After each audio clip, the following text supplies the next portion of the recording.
Hello guys, welcome back to this channel. In today's tutorial, I'm going to show you how you can get Cupid's cloud on Dress to Impress.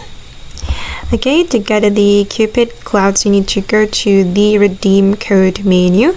You can click on this icon to enter a code here, and then you need to enter Cupid's cloud.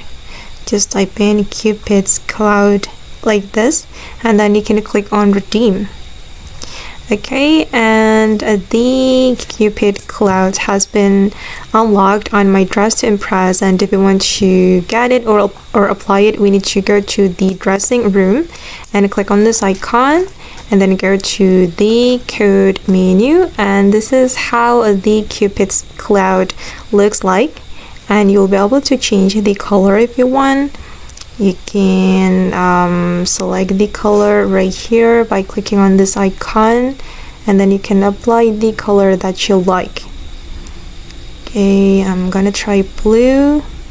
Oh no, I'm just going to leave it like that. I'm just going to choose the white color, and you'll be able to change the flower color as well if you want, and I'm just going to close it. Okay guys, and that's all the way to get Cupid's cloud on Dress to Impress. I hope this video will be useful for you. Thank you so much for watching, and bye!